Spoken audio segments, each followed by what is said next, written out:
Hello mes guimauves, j'espère que vous allez bien. On se retrouve aujourd'hui pour une vidéo consacrée au Silkscreen Moiko. Comme vous le savez, j'ai découvert assez récemment ce type de produit et j'avais envie de vous en faire une petite vidéo lors de mes tout premiers tests et vous allez comprendre pourquoi je les adore autant.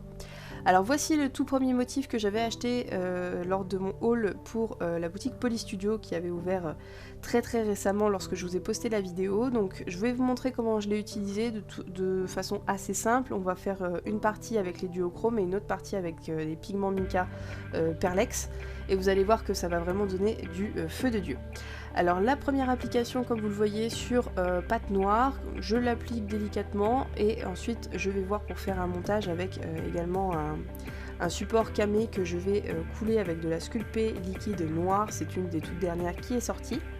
Donc là, comme d'habitude, mon pinceau Young Techniques, c'est pas un pinceau fait pour, mais pour moi c'est le meilleur. Et donc là, je vais commencer à appliquer mes petites poudres duochrome. Alors à la première utilisation, ce qui a été un petit peu déconcertant, c'est justement le fait que les poudres, comme vous le voyez, disparaissent. Elles sont vraiment absorbées par le silkscreen, tout passe de l'autre côté. Et il est vrai qu'au bout d'un moment, je me demandais même là où est-ce que j'en avais mis et pas. Donc ça a été un petit peu étrange, mais finalement, voilà le résultat.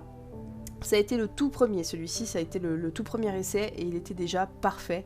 Et comme vous le voyez, il n'y a plus aucun résidu sur le silkscreen. Ça, c'est un truc que je n'avais jamais vu avant, ou en tout cas très peu.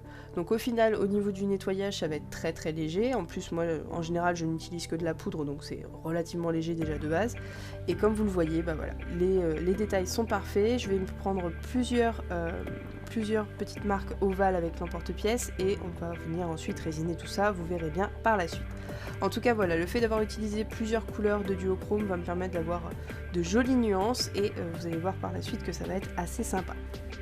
Alors ensuite je poursuis avec la technique de l'arc-en-ciel. Donc cette fois-ci je vais utiliser que des poudres mica Perlex, notamment toutes celles quasiment de la dernière série, la série chromatique, qui reprend notamment une bonne partie des couleurs de l'arc-en-ciel que je vais également réutiliser. Alors là, encore une fois, c'est très simple, il suffit de faire quelques bandes. Alors vous auriez pu les faire en diagonale également, moi j'ai choisi de les faire à la verticale, mais c'est à vous de voir ce que vous souhaitez.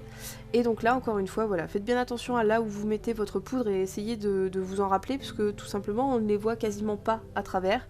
Donc voilà, c'est assez déconcertant, mais finalement, on voit que ne serait-ce que pour le nettoyage, ce sera d'autant plus pratique. Une fois que toutes les couleurs sont appliquées, on n'oublie pas évidemment de faire des fondus entre les couleurs, le but n'est pas d'avoir des traces nettes, et ensuite, voici le résultat.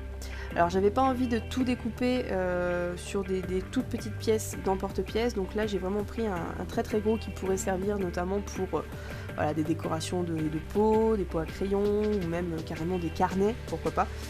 Donc ça ce sont le genre d'emporte-pièce qu'on utilise plutôt pour faire de l'alimentaire, des cookies, mais finalement vous allez voir que ça s'y prête plutôt bien. Et ensuite donc je vais revenir sur le support camé et les petites pièces que j'avais emporte-piécées pour l'effet duochrome, et comme vous le voyez, avec la sculpée liquide noire qui est extrêmement liquide, donc c'est très pratique pour notamment remplir des moules comme celui-ci qui passeront également au four. Et donc je vais le remplir et passer le tout au four. Alors ensuite, une fois que tout cela est cuit, je vais passer donc une bonne couche de résine. Donc je vais prendre la résine Glass Lac de Cléopâtre, qui est celle qui donne un effet bombé. Si vous ne la connaissez pas, je vous mettrai le lien en barre d'infos également de la revue que je vous avais faite à ce sujet.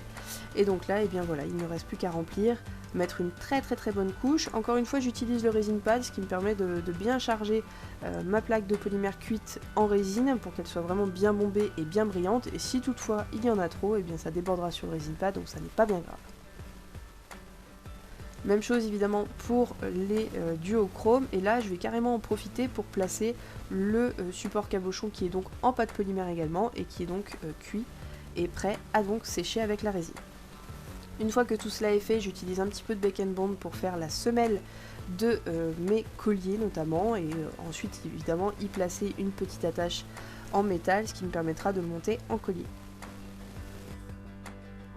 En tout cas, voilà mes guimauves, gros coup de cœur pour les Silkscreen Moiko. J'ai hâte de pouvoir en faire entrer de nouveau à l'atelier, notamment sur les motifs baroques et géométriques qui sont ceux que je préfère le plus.